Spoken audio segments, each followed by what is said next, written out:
আমার নাম লিলি। আমি একজন কুমারী মহিলা ট্যাক্সি চালক। আমার বয়স 23 বছর। আমার 5 ভাই বোনের পেটের ভাত জোটানোর জন্য বাধ্য হয়ে আমাকে ট্যাক্সি ড্রাইভার হতে হয়েছিল। একদিন রাত্রিবেলা যখন আমি ওভারটাইম করার জন্য ট্যাক্সি নিয়ে যাত্রীদের অপেক্ষায় রাস্তাতেই দাঁড়িয়েছিলাম, তখন একটা ছেলে ও একটা মেয়ে আমার কাছে এসেছিল। মেয়েটার মুখটা কালো কাপড় দিয়ে ঢাকা ছিল, শুধু তার চোখ দুটোই দেখা যাচ্ছিল। তারপর ওই ছেলেটি মেয়েটির হাত ধরে আমার গাড়িতে বসিয়েছিল, কিন্তু জানি না কেন মেয়েটি এবং ছেলেটি ট্যাক্সিতে বসার পরে আমার দিকে তাকিয়েছিল। আমার গাড়িতে বসার পরে হঠাৎ করে তারা দুজন মিলে আমার সঙ্গে যা করলো সেটা শুনে আপনাদের আত্মা কেঁপে উঠবে। তারপর ওই মেয়েটির মুখের কাপড় সরে যেতেই আমার পায়ের তলা থেকে মাটি সরে গেছিল। আসলে বাবা মায়ের মৃত্যুর পরে আমার ছোট ছোট 5 ভাই বোনদের সমস্ত দায়িত্ব আমার ঘাড়ে এসে পড়েছিল, কারণ আমি ভাই বোনদের মধ্যে বড় ছিলাম। আমার 4 ভাই বোন খুব ছোট ছিল এবং একটা একটা বোন একটু বড় হয়ে উঠেছিল। বাবা মায়ের মারা যাওয়ার পরে আমার আত্মীয়রা তো কেউ সেরকমভাবে আর্থিক দিক দিয়ে আমাদের সাহায্য করেনি।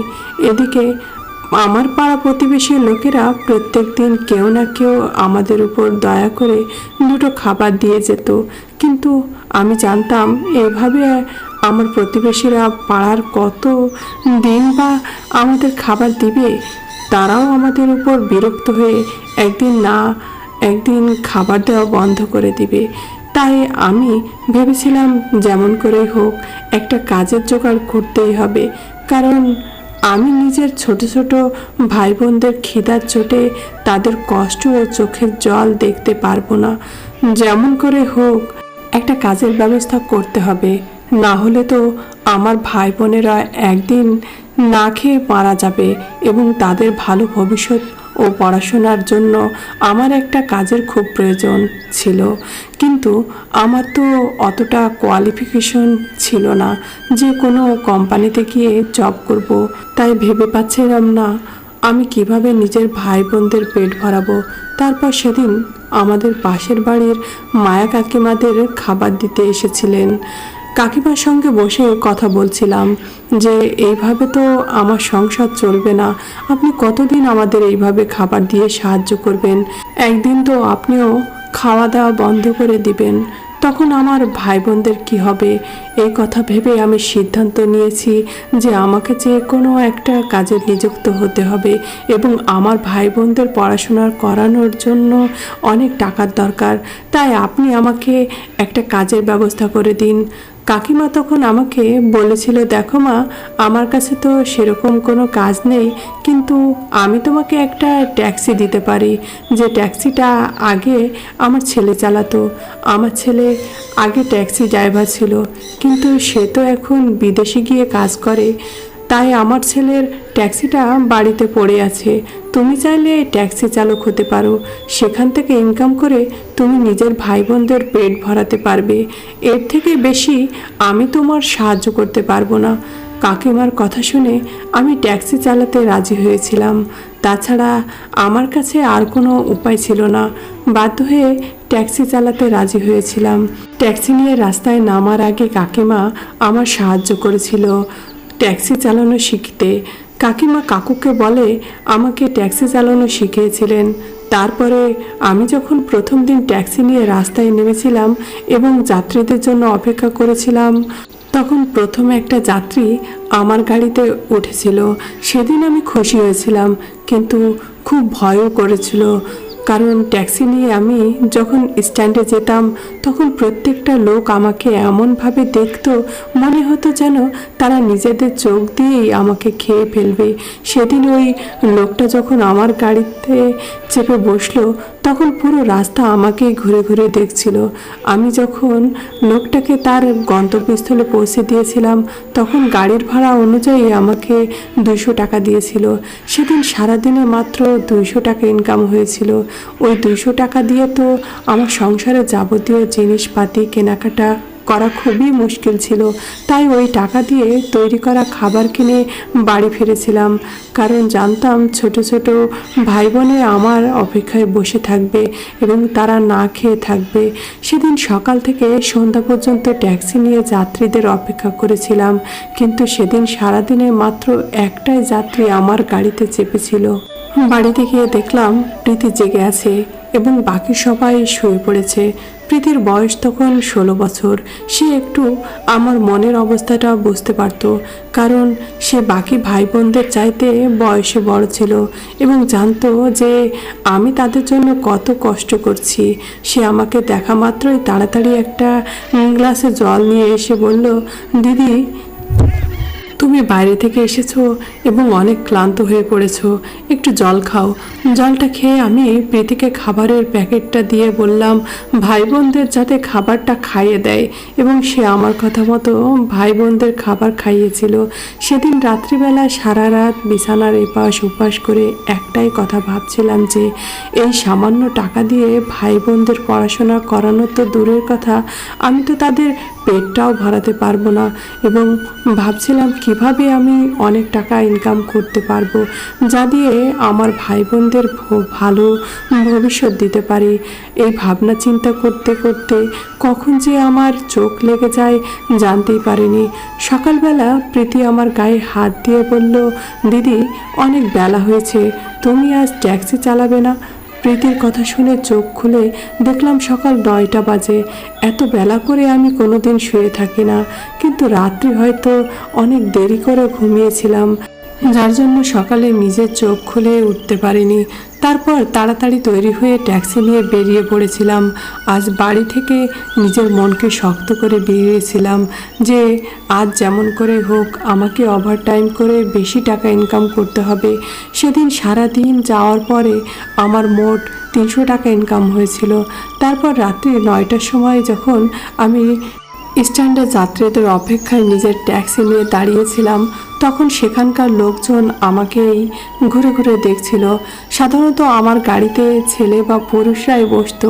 তারপর কিছুক্ষণ পর যখন রাস্তা একদম ফাঁকা হয়ে গেছিল, ওই সময় কিন্তু আমার খুব ভয় পাচ্ছিল, কিন্তু আমি সাহস করে মনে জোর নিয়ে এটা ভেবেছিলাম যে ভয় করলে চলবে না, আমাকে ইনকাম করতেই হবে।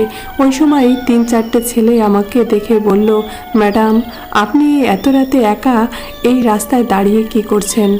তার মাঝে একটা ছেলে আমার কাছে এসে বলল, এক রাত কাটাতে কত টাকা লাগবে আমার জানে মন।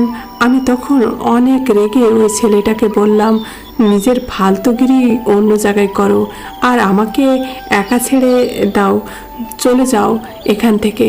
তখন তারা আমাকে গোল করে ঘিরে বলল, তোমার মতো মেয়েকে খুব ভালোভাবে চিনি, টাকা ইনকাম করার জন্যই তো বাড়ি থেকে এত রাতে বেরিয়েছো, তাহলে এত নকরা করার কি আছে? তারপর তারা আমার শরীর থেকে ওড়না সরিয়ে দিয়ে আমার সঙ্গে বেয়াদবি করার চেষ্টা করছিল। তখন আমি বুঝিয়ে গেছিলাম তাদের নিয়ত আমার প্রতি খুব খারাপ। ওই ছেলেদের খারাপ নিয়ত বুঝতে পেরে ভয়ে আমি চিৎকার করতে শুরু করেছিলাম। চিৎকার করে বলেছিলাম, কেউ আছো? আমাকে সাহায্য করো। ওই সময় আমার খুব ভয় লেগেছিল এবং ভগবানকে স্মরণ করে মনে মনে বলেছিলাম যাতে আজকে কোনো রকমভাবে আমার মান সম্মান রক্ষা হয়ে যায়, আজকে যাতে কোনো চমৎকার হয়ে যায়। তখন ওই ছেলেরা বলল, এখানে কেউ নেই এবং তোমার কেউ সাহায্য করতে আসবে না। ঠিক ওই সময় একটা লোক গাড়ি নিয়ে সেখান দিয়ে যাচ্ছিল। তখন লোকটা ওই ছেলেদেরকে আমার সঙ্গে বেয়াদবি করতে দেখে বলল, তোর এখান থেকে চলে যা, নইলে এমনভাবে মারবো যে তোদের হাড়গোড় ভেঙে দেবো। ওই লোকটাকে দেখে ছেলেগুলো পালিয়ে গেছিল। ওই সময় আমি নিজের জামা কাপড় ঠিক করে লোকটার সামনে হাত জোড় করে বলেছিলাম, আপনাকে অনেক ধন্যবাদ, আপনি আমার সাহায্য করেছেন। আজ আপনি সাহায্য না করলে আমার সঙ্গে খুব খারাপ হয়ে যেত। তখন লোকটা আমাকে বলল, তুমি এত রাতে এই রাস্তায় কি করছো? জানো না এত রাতে মেয়েদের একা বেরোনো ঠিক নয়? তা সত্ত্বেও তোমার এই ভুল কেন করো? সব কিছু জেনে শুনেও তোমরা ভুল করে বলো যে তোমাদের সঙ্গে অন্যায় হয়েছে। তখন লোকটাকে বললাম আমি বাধ্য হয়ে বাড়ি থেকে বেরিয়েছি, আমি একজন ট্যাক্সি চালক। ভেবেছিলাম আবার ডিউটি করে দুটো বেশি টাকা রোজগার করব, কিন্তু এই সমাজের লোকেরা তো মেয়েদেরকে খারাপ চোখেই দেখে, মেয়েদের তো কোনো সেফটি নেই। আমার ভাই বোনদের পেট ভরার জন্য আমাকে বাধ্য হয়ে এই কাজটা বেছে নিতে হয়েছে, না হলে আমার ভাই বোনেরা না খেয়েই মারা যাবে। বাবা মায়ের মারা যাওয়ার পরে আমার ভাই বোনের সমস্ত দায়িত্ব এখন আমার ঘাড়ে। লোকটি আমার সব কথা শোনার পরে বলল, ঠিক আছে, কিন্তু তুমি আজকের পর থেকে রাত্রিবেলায় ট্যাক্সি চালাবে না, তুমি সারাদিন ট্যাক্সি চালাবে, কিন্তু রাতে নয়। চলো, আমি তোমাকে এখন বাড়ি রেখে দিয়ে আসছি। লোকটা আমার গাড়িতে করে বাড়িতে রেখে দিয়ে এসেছিল। ভেবেছিলাম লোকটাকে জিজ্ঞেস করব যে লোকটা কে, কিন্তু লোকটার সঙ্গে আমার বেশি কথা বলা হয়নি। বাড়িতে এসে দেখলাম আমার ভাই বোনেরা শুয়ে পড়েছিল, শুধু প্রীতি আমার জন্য অপেক্ষা করে বসেছিল। প্রীতিকে দেখে আমি বললাম, তুমি এখনো ঘুমাওনি?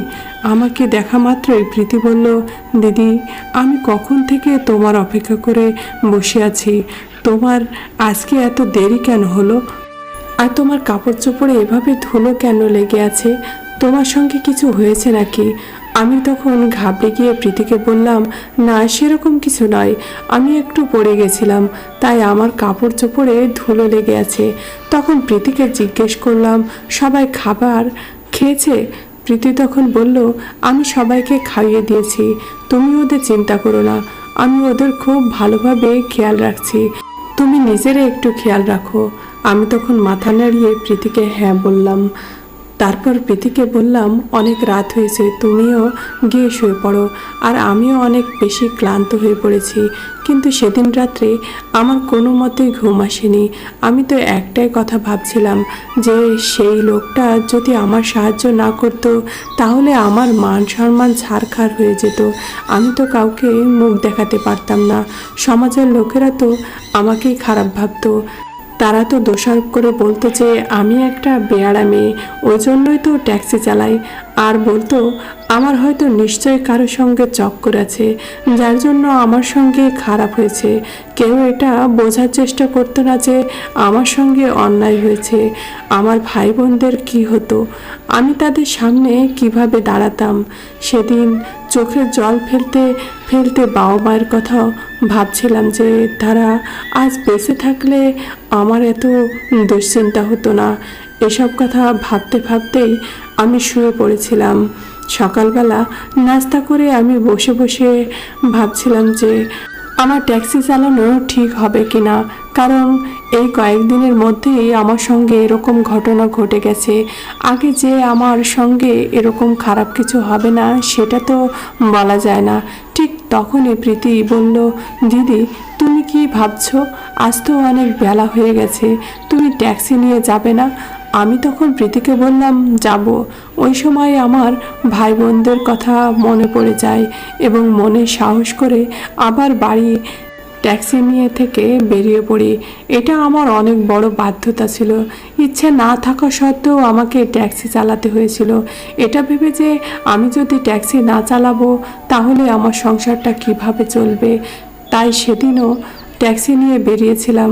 সেদিন যখন আমি স্ট্যান্ডে দাঁড়িয়েছিলাম তার কিছুক্ষণ পরেই একটা ছেলে একটা মেয়ের হাত ধরে আমাকে এসে বলল, আমাদেরকে স্টেশনে ছেড়ে দাও, তুমি যা টাকা নেবে আমি দেব। ওই ছেলেটাকে কিন্তু আমি এর আগেও অনেকবার দেখেছি নতুন নতুন মেয়েদের সঙ্গে কোথাও যেতে। জানি না ছেলেটা প্রত্যেক দিন নতুন নতুন মেয়েদের সঙ্গে কোথায় যেত এবং কি করত। সেদিন ওই ছেলেটাকে তো আমার মুখোমুখি হয়েছিল। ভেবেছিলাম এবার জানতে পারবো যে ছেলেটা নতুন নতুন মেয়েদেরকে কোথায় নিয়ে যায় এবং তাদের সঙ্গে কি করে, কারণ ওই ছেলেটা যেহেতু আমার গাড়িতেই যাত্রী হিসাবে আর একটা নতুন মেয়েকে নিয়ে এসেছিল। তারপর ছেলেটাকে বললাম, গাড়িতে বসে পড়ো। আমি যখন গাড়ি চালাচ্ছিলাম তখন তাদের দুজনের কথাবার্তা শুনে মনে হচ্ছিল তারা দুজন হয়তো একে অপরকে ভালোবাসে এবং তারা হয়তো পালিয়ে বিয়ে করার জন্য বাড়ি থেকে বেরিয়েছে। তাদের কথা শুনতেই আমি যখন স্টেশনে এসে পৌঁছালাম, তখন মেয়েটার গাড়ি থেকে নেমে যেতে ছেলেটা মেয়েটাকে স্টেশনের নিচে সরু রাস্তা দিয়ে নিয়ে যেতে লাগলো। তখন মেয়েটা বলল, তুমি আমাকে কোথায় নিয়ে যাচ্ছ? তখন ছেলেটা বলল, আমি তোমাকে কোথায় নিয়ে যাচ্ছি, তোকে সেখানে বিক্রি করব।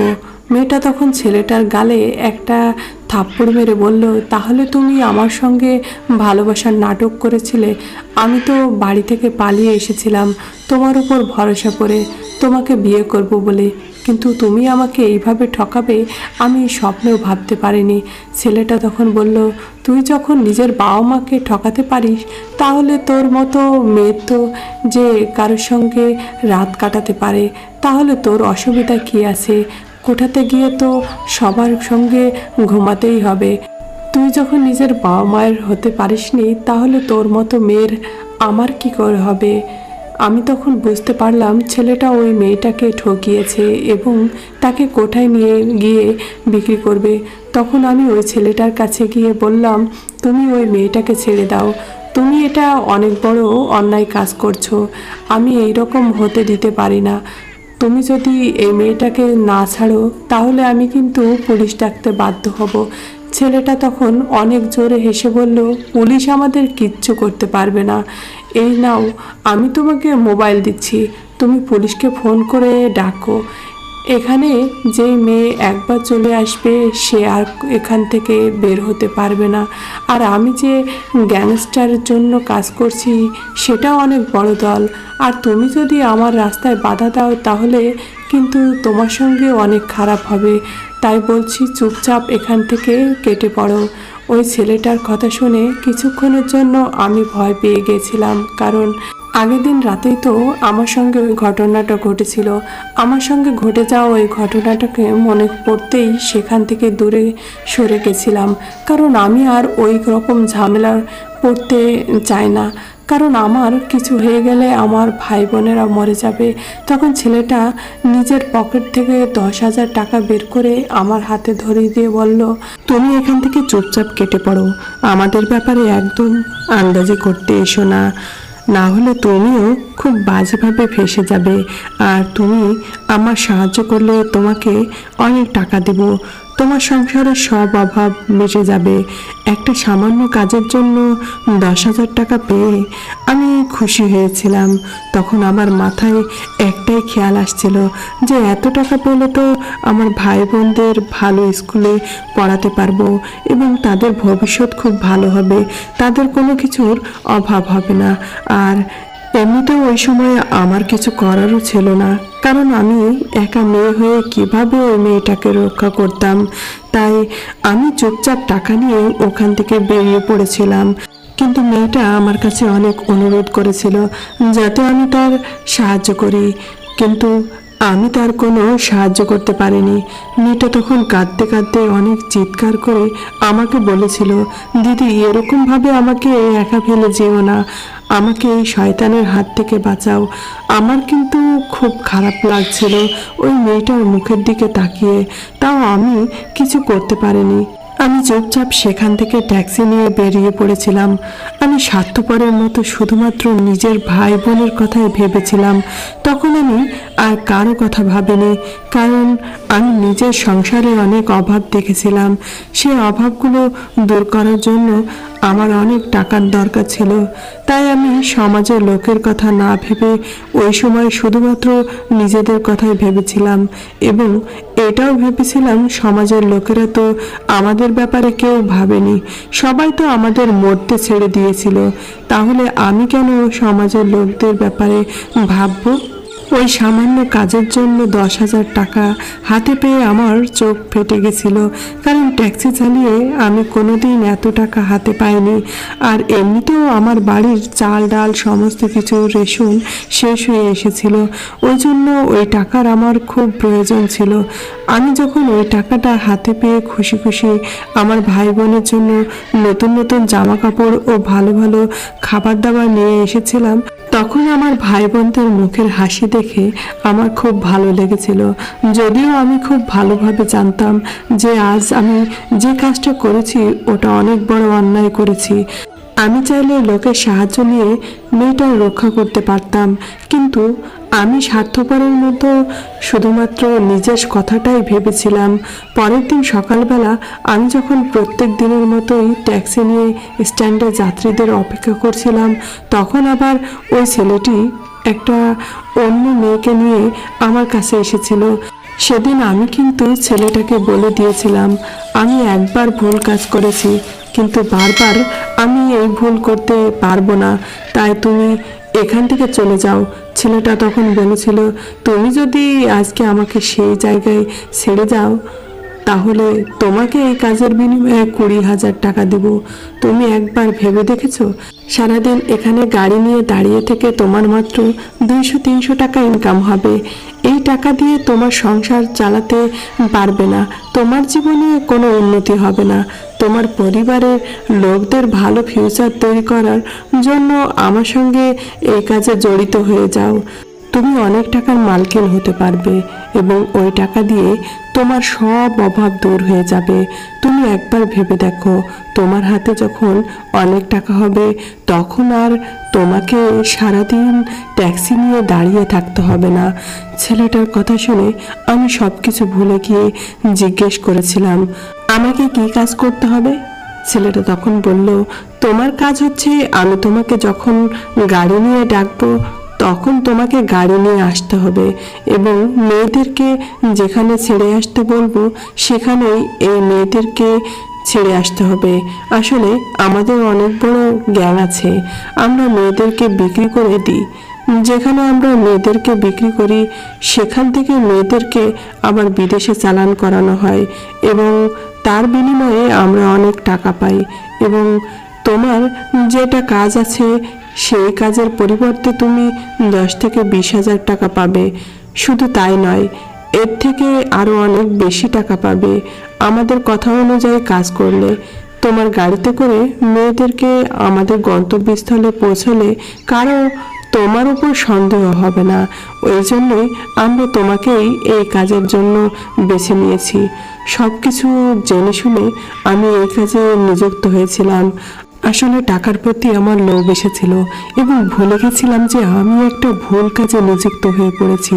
সেদিনের পর থেকে আমার হাতে যখন অনেক টাকা এলো তখন আমার পরিবারের সব অভাব দূর হলো। আমার ভাই বোনেরা যে যখন যা চাইতো আমি তাদের দিয়ে দিতাম। আমার ভাই বোনেদের ভালো স্কুলে অ্যাডমিশন করিয়েছিলাম। আমি যখন ধীরে ধীরে অনেক টাকার মালকিন হয়ে উঠলাম তখন আমার ভাই একটা অনেক দামি বাইক চেয়েছিল, আমি তাকে কিনে দিয়েছিলাম। এমনকি আমার বোন যখন মোবাইল চেয়েছিল তখন আমি তাকে তার পছন্দের মোবাইল কিনে দিয়েছিলাম। আমার ভাই বোনেদের আরাম ও সুখ স্বাচ্ছন্দ্য দেখে আমি খুব খুশি ছিলাম, কারণ তারা খুব অভাব দেখেছিল এবং তাদের অভাব দূর করতে পেরে আমি খুব খুশি ছিলাম। প্রত্যেক দিনের মতোই আমি দিনের বেলাতে ট্যাক্সি নিয়ে স্ট্যান্ডে চলে যেতাম এবং যেদিন রাত্রিবেলা ওই ছেলেটা ফোন করে আমাকে ডাকতো তখন আমি ট্যাক্সি নিয়ে সেখানে চলে যেতাম এবং মেয়েদেরকে আমার গাড়িতে বসিয়ে দিয়ে যেখানে মেয়েদেরকে রেখে আসতে বলতো আমি সেখানেই মেয়েদেরকে রেখে আসতাম। আমার বাড়িতে কেউ জানতো না যে আমি কি কাজ করি। সবাই ভাবতো ট্যাক্সি চালিয়ে আমার কাজে এত টাকা আসে। ধীরে ধীরে আমার ভাই বোনদের হাব ভাব সম্পূর্ণ পাল্টে যায়। আমি যখনই বাড়ি আসতাম তখনই দেখতাম আমার বোন সারাদিন ফোনে কথা বলতে এবং আমার ভাই তো বাড়িতেই থাকতো না। আমি যখনই প্রীতিকে ভাইয়ের ব্যাপারে জিজ্ঞেস করতাম তখন প্রীতি বলতো ভাই তো সারাদিন বাড়িতেই থাকে না, এমনকি সে নাকি বাইরে থেকে খাওয়া দাওয়া করে চলে আসে। আর প্রীতিকে যখন জিজ্ঞেস করতাম যে তুমি সারাদিন ফোনে কার সঙ্গে কথা বলো তখন প্রীতি বলতো সে নাকি তার বান্ধবীদের সঙ্গে ফোনে কথা বলে। আমার ভাই যখন যত টাকা চাইতো আমি বের করে দিতাম এবং কোনো হিসাব চাইতাম না যে তারা ওই টাকাগুলো কোথায় খরচ করে। আমার ভাই বোনদের কোনো কিছুতেই বাধা দেয়নি। ভেবেছিলাম তারা যদি একটু নিজের মনের মতো করে বাইরে ঘোরাফেরা করে বা একটু মজা করে তাহলে তাতে ক্ষতি কি আছে। আমার ভাই বোনেরা তো অনেক কষ্ট দেখেছি, তাই এখন তারা একটু নিজের মনের মতো আনন্দ ফুর্তি করুক। কিন্তু আমি ভাবতেও পারিনি যে আমার ভাই বোন খারাপ পথে চলে যাবে এবং আমার এই খারাপ কাজের ফল এত খারাপ পাবো, ভাবতেও পারিনি। প্রত্যেক দিনের মতোই সেদিন আমি যখন সন্ধ্যাবেলাতে ট্যাক্সি নিয়ে দাঁড়িয়েছিলাম তখন ওই ছেলেটা ফোন আসে এবং বলে 4 জন মেয়েকে একটা গন্তব্যস্থলে পৌঁছাতে হবে। তারপর ছেলেটা যখন মেয়েদেরকে আমার গাড়িতে বসিয়ে দিয়ে চলে গেছিল তখন সেখানে ওই লোকটার সঙ্গে দেখা হয়েছিল, যে লোকটা আমার মান সম্মান রক্ষা করেছিল। ওই লোকটা আমার গাড়ির সামনে দাঁড়িয়ে বলেছিল, তোমার লজ্জা করে না একটা মেয়ে হয়ে এত জঘন্যতম কাজ করতে? সেদিন আমি তোমার সাহায্য করে অনেক বড় ভুল করেছিলাম। তোমার সঙ্গে সেদিন যদি খারাপ হতো তাহলেই তুমি বুঝতে পারতে যে তুমি এই মেয়েদের সঙ্গে কত বড় অন্যায় কাজ করছো।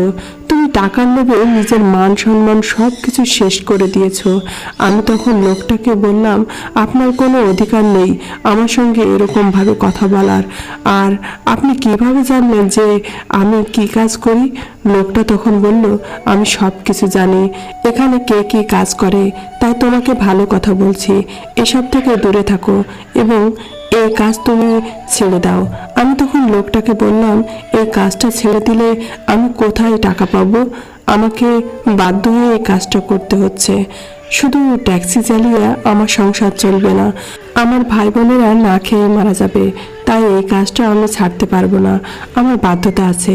তখন ওই লোকটা বলল, তোমার কোনো বাধ্যতা নেই, সৎ পথে ইনকাম করে তোমার ভাই বোনদের পেট ভরাতে পারবে এবং ভালো স্কুলে পড়াশোনা করাতে পারবে, তোমার টাকার প্রতি লোভ হয়ে গেছে। আমি তখন লোকটাকে বললাম, সৎ পথে কাজ করে আমি কি পেয়েছি? কিছুই তো পাইনি, বরঞ্চ সৎ পথে কাজ করতে গিয়ে আমার সঙ্গে লোকে খারাপ করেছে। লোকটা তখন বলল, তোমার ভালোর জন্যই এই কাজ করতে বারণ করছি, কারণ তুমি যখন আমার ব্যাপারে সত্যিটা জানবে তখন তোমার খুব আফসোস হবে, এটা ভেবে যে আমার কথা কেন শোনোনি। তারপর লোকটা সেখান থেকে বেরিয়ে চলে গেল। সেদিন সন্ধ্যাবেলা যখন বাড়ি ফিরে এলাম তখন দেখলাম আমার ভাই ঘরের ভিতর একটা মেয়ে নিয়ে বসেছিল। আমি যখন ঘরের ভিতর ঢুকলাম তখন তাদের সাজ পোশাক দেখে অনেক বেশি আশ্চর্য হয়েছিলাম, কারণ আমার ভাই বর সেজে বসেছিল এবং তার পাশে যে মেয়েটা ছিল সে মেয়েটাও বউ সেজে বসেছিল। তখন আমার ভাইকে জিজ্ঞেস করলাম, এই মেয়েটা কে এবং তোরা এভাবে বর ও বধূ সেজে আছিস কেন? তোরা কি কোনো নাটক করে বাড়ি ফিরেছিস? ভাই তখন যা বলেছিল সেটা শুনে তো আমার পায়ের তলা থেকে মাটি সরে গেছিল। আমি তো কোনোদিন স্বপ্নেও ভাবতে পারিনি যে আমার ভাই এরকম কিছু একটা করে বসবে। আমি তাদেরকে ছাড় দিয়েছিলাম এটা ভেবে যে তারা জীবনে অনেক কষ্ট দেখেছে, কিন্তু তারা তো আমার ভালোবাসার সদ্য ব্যবহার করেছিল। আমার ভাই বলেছিল সে নাকি ওই মেয়েটাকে বিয়ে করেছে। ওই মেয়েটার বাবা মা যখন জানতে পেরেছিল আমার ভাইয়ের সঙ্গে তাদের মেয়ের সম্পর্ক আছে তখন ওই মেয়েটাকে বাড়ি থেকে বের করে দিয়েছিল। তারপরে আমার ভাই মেয়েটাকে বিয়ে করে এ বাড়িতে নিয়ে এসেছিল। ভাইয়ের মুখ থেকে তাদের বিয়ের কথা শুনে বললাম, দেখ ভাই, আমি কিন্তু এই ধরনের ইয়ার্কি একদম পছন্দ করি না, তুই সব মিথ্যে কথা বলছিস তো। তখন ভাই বলছিল, দিদি আমি কোনো মিথ্যা কথা বলছি না, এটা একেবারে সত্যি কথা। আমি তখন সহ্য করতে না পেরে ভাইয়ের গালে একটা থাপ্পড় মেরে বলেছিলাম, আমার বাড়ি থেকে বেরিয়ে যা, ভেবেছিলাম তুই পড়াশোনা করে নিজের পায়ে দাঁড়াবি, ভালো জায়গায় চাকরি করবি, আমি কি তোকে এসব করার জন্য ছাড় দিয়েছিলাম? তোর কি দরকার ছিল এভাবে বিয়ে করার? আমি যখন ভাইকে বাড়ি থেকে বেরিয়ে যেতে বলেছিলাম তখন ভাই বলেছিল, দিদি আমাকে বাড়ি থেকে বের করো না, আমি কোথায় যাব, কিভাবে আমাদের দুজনের পেট ভরবো? আমি ভাইয়ের একটা কথাও শোনেনি, তাকে বলেছিলাম যা ইচ্ছা তাই কর, কিন্তু আমার বাড়ি থেকে বেরিয়ে যা, তুই আমার ভরসা ভেঙেছিস। আমি তো ভেবেছিলাম এবার তুই একটা চাকরি বাকরি করে বাকি ভাই বোনদের দায়িত্ব নিজের ঘাড়ে নিবি, কিন্তু তুই আজ আমার মনে অনেক আঘাত দিয়েছিস, আমাকে অনেক কষ্ট দিয়েছিস। তাই এক্ষুনি এই মুহূর্তে বাড়ি থেকে বেরিয়ে যা। আমি ভাইকে বাড়ি থেকে বের করে দিয়েছিলাম। ওই সময় আমার অনেক কষ্ট হয়েছিল, কিন্তু বুকে পাথর রেখে তাকে বাড়ি থেকে বের করতে হয়েছিল। না হলে সে কোনোদিন বুঝতে পারতো না যে টাকার মূল্যটা কি। সে যখন নিজে ইনকাম করবে তখন বুঝতে পারবে আমি কত কষ্ট করে তাদেরকে বড় করেছি। সেদিন বুঝতে পারবে সে আমাকে কত কষ্ট দিয়েছে। আমি যদি ভাইকে বাড়ি থেকে বের না করতাম তাহলে সে আগের মতোই টাকার জন্য আমার মুখ চেয়ে বসে থাকতো, এবং সে কোনোদিন বুঝতে পারতো না যে কত কষ্ট করে আমি তাদের জন্য টাকা ইনকাম করি এবং টাকার মূল্য কতটা। তারপর ভাই তার বউকে নিয়ে আমার বাড়ি থেকে বেরিয়ে গিয়েছিল।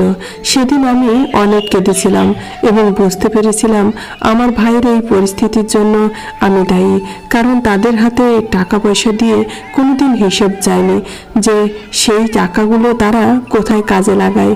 আর আজকে এজন্যই আমার ভাই বোনেরা খারাপ পথে চলে গেছিল।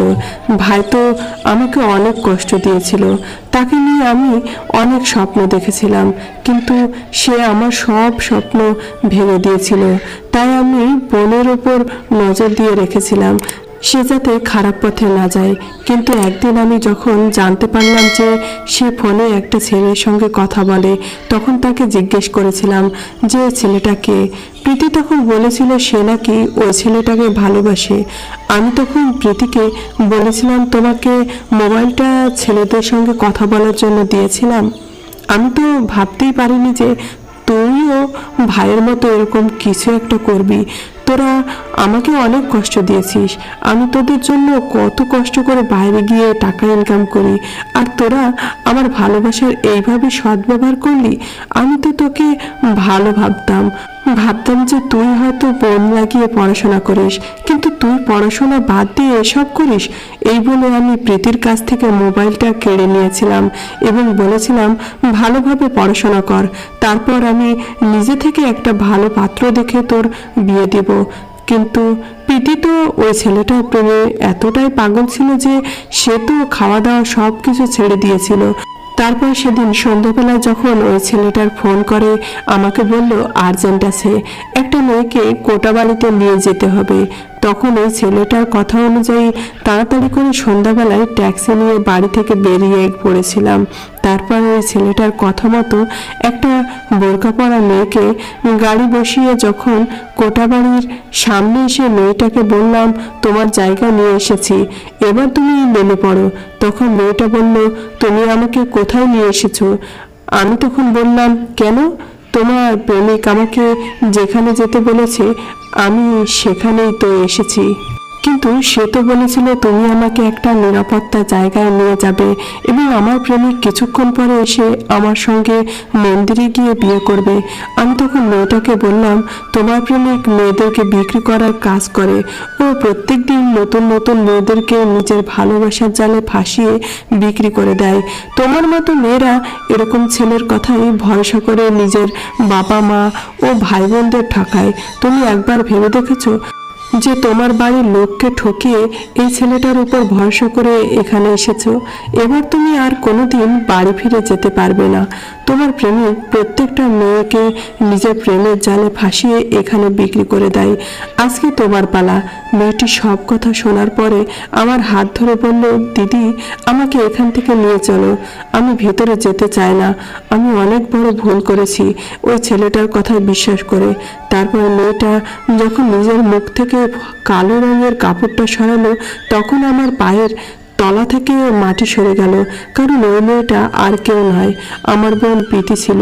আমি প্রীতিকে দেখে অবাক হয়ে বললাম তুমি এখানে কি করছো? প্রীতি তখন বলল সে নাকি ওই ছেলেটাকে ভালোবাসতো এবং প্রীতি আমার হাত পায়ে ধরে ক্ষমা চেয়ে বলেছিল দিদি আমি অনেক বড় ভুল করেছি, তোমার কথা না শুনে আসলে তুমি যখন আমার কাছ থেকে মোবাইলটা কেড়ে নিয়েছিলে তারপরে আমি লুকিয়ে ওই ছেলেটিকে ফোন করে বলেছিলাম আমাকে যাতে এখান থেকে নিয়ে যায়, কিন্তু আমি জানতাম না সে আমাকে নিয়ে গিয়ে বিক্রি করে দেবে। দিদি, আমি তোমার সব কথা শুনবো, তুমি যা বলবে আমি তাই করব, কিন্তু তুমি আমাকে এখান থেকে নিয়ে চলো। আমি বোনের কথা শুনে তাকে বাড়ি নিয়ে এসেছিলাম। ও বলেছিলাম, তোদের জন্য আমি কত কি করেছি, আর তোরা আমার সঙ্গে এরকম করলি। আসলে এগুলো আমার কুকর্মের ফল। আমি যদি সৎ পথে টাকা ইনকাম করতাম, তাহলে আমার ভাই বোনেরাও সৎ পথে থাকতো। আমি পাপ করেছি বলে ভগবান আমাকে এত বড় শাস্তি দিয়েছে। বেশি টাকা আয় করার লোভে আমি অন্ধ হয়ে গেছিলাম। আজ ওই মেয়েগুলোর জায়গায় আমার বোন এসে দাঁড়িয়েছিল। ওই মেয়েদের জীবন নষ্ট হওয়ার পেছনে আমারও অনেক বড় হাত রয়েছে। আজ আমার বোন যখন সেই জায়গায় গিয়ে পৌঁছলো, তখন বুঝতে পারলাম আমি ওই মেয়েদের সঙ্গে কত অন্যায় করেছি। তখন আমি নিজের মনে শপথ নিয়েছিলাম যে আর যাই হোক না কেন, এই গ্যাংটাকে আমি শেষ করব। না জানি তারা কত কত মেয়েদের জীবন নষ্ট করে দিয়েছে। সেদিন আমি ভেবেছিলাম যেমন করেই হোক আমার মাধ্যমে যে মেয়েরা ওই কোঠায় গিয়ে পৌঁছেছে, আমি সেই মেয়েদেরকে উদ্ধার করব। তখন আমার মনে পড়ল সেই লোকটার কথা, যে লোকটা আমাকে একবার রক্ষা করেছিল, এবং সেই লোকটা বলেছিল আমি একদিন অবশ্যই বুঝতে পারবো যে আমি কত বড় ভুল কাজ করেছি। তখন আমি ওই লোকটার খোঁজে ট্যাক্সি নিয়ে স্ট্যান্ডে দাঁড়িয়ে থাকতাম।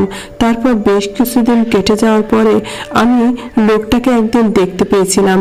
তাকে দেখতে পেয়ে লোকটার সঙ্গে যখন কথা বলার চেষ্টা করেছিলাম, লোকটা তখন বলেছিল, তোমার কি দরকার আছে আমার সঙ্গে কথা বলার? তখন আমি লোকটাকে জিজ্ঞেস করেছিলাম সে কে এবং আমি তার সাহায্য চাই। তারপর লোকটাকে সব কিছু সত্য কথা বলেছিলাম এবং এটাও বলেছিলাম আমি ওই মেয়েদের সাহায্য করতে চাই। তখন ওই লোকটা বলেছিল সে একজন পুলিশ অফিসার এবং ওই গ্যাংটাকে ধরার জন্য সে মাঝে মধ্যে ওই রাস্তায় দিয়ে কিছু না কিছু প্রমাণ খোঁজার চেষ্টা করে।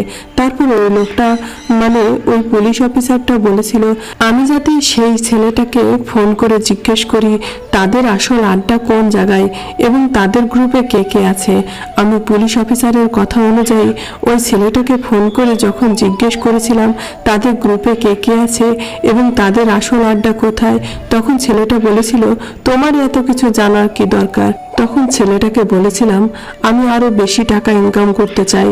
তখন ছেলেটা অনেক খুশি হয়ে বলেছিল এটা তো খুব ভালো কথা, তাহলে তুমি কালকে সন্ধ্যায় ট্যাক্সি স্ট্যান্ডে চলে এসো, তারপর সেখান থেকে আমি তোমাকে নিজের আড্ডায় নিয়ে যাব। পরের দিন সন্ধ্যাবেলায় আমি যখন ছেলেটার সঙ্গে তাদের আড্ডায় গেলাম, তখন সেখানে যে লোকগুলো ছিল তাদেরকে দেখে বুঝতে পারলাম তারা অনেক বড় লোক ছিল এবং সেই ঘরে অনেক মেয়েরাও ছিল। আমি তখন সুযোগ বুঝে ওই পুলিশ অফিসারকে ফোন করেছিলাম। কিছুক্ষণ পরে ওই পুলিশ অফিসার কিছু দল নিয়ে ওই ছেলেটার আড্ডায় এসে পৌঁছেছিল এবং সবাইকে গ্রেপ্তার করেছিল। সেখানে যে মেয়েরা ছিল তাদেরকে তাদের বাড়িতে পৌঁছে দেওয়া হয়েছিল এবং বাকি মেয়েদেরকে সেখানে বিক্রি করা হয়েছিল। সেখান থেকে অনেক মেয়েদেরকে উদ্ধার করে তাদের বাড়িতে পৌঁছে দেওয়ার ব্যবস্থা করা হয়েছিল। কোর্ট থেকে আমাকে 50,000 টাকা জরিমানা হয়েছিল। এটাই আমার শাস্তি ছিল। সেদিন আমি খুব খুশি হয়েছিলাম, এটা ভেবে যে আমি নিজের পাপের প্রায়শ্চিত্ত করেছি এবং সেদিন নিজেকে কথা দিয়েছিলাম যে আমি খেতে পাই আর না পাই সব সময় সৎ পথে চলবো, কোনোদিন অসৎ পথে টাকা ইনকাম করার কথা ভাববো না। সেদিনের পর থেকে আমার বোন নিজের পড়াশোনায় মনোযোগ দিয়েছিল আর ডাক্তার হওয়ার খুব ইচ্ছে ছিল এবং তার পড়াশোনা আমিও খুব সাহায্য করতাম। সেদিনের পর থেকে আমি ট্যাক্সি চালানো বন্ধ করেছিলাম, কারণ ওই পুলিশ অফিসার অশোক আমাকে একটা এনজিওতে কাজে নিযুক্ত করেছিল। সেখান থেকে আমি যা টাকা পেতাম সেটা দিয়ে আমাদের চলে যেত। তারপর একদিন ওই পুলিশ অফিসার অশোক আমাকে বিয়ে করার প্রস্তাব দিয়েছিল। তার নাম ছিল অশোক, কারণ সে নাকি আমাকে ভালোবাসতো এবং আমিও অশোককে মনে মনে পছন্দ করতাম। আমি তার বিয়ের প্রস্তাব গ্রহণ করেছিলাম।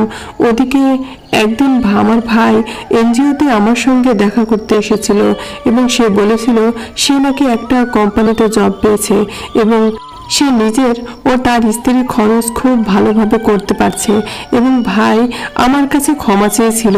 আমি খুব খুশি হয়েছিলাম ভাইয়ের উন্নতি দেখে। আমি তো এটাই চেয়েছিলাম আমার ভাই বোনের যাতে পড়াশোনা করে নিজের পায়ে দাঁড়াতে পারে। অশোকের সঙ্গে বিয়ে করার আগে তাকে বলে দিয়েছিলাম আমি কিন্তু এনজিওর কাজ ছাড়তে পারবো না, কারণ আমার সব ভাই বোনেরা যতদিন পর্যন্ত নিজের পায়ে না দাঁড়াবে ততদিন আমি তাদের সব খরচ তুলব। অশোক তখন বলেছিল, তোমার ভাই বোন মানে আমার ভাই বোন, এবং আজ থেকে তাদের দায়িত্ব আমার উপরে। তারপর অশোকের সঙ্গে আমার বিয়ে হয়ে যায়। আমি এখন খুব খুশি আছি। বন্ধুরা, আজকের গল্পটি এখানেই শেষ করছি। গল্পতে কোনো ভুল ত্রুটি থাকলে ক্ষমা করে দিবেন। গল্পটি ভালো লাগলে অবশ্যই লাইক, শেয়ার, সাবস্ক্রাইব করতে ভুলবেন না। ধন্যবাদ।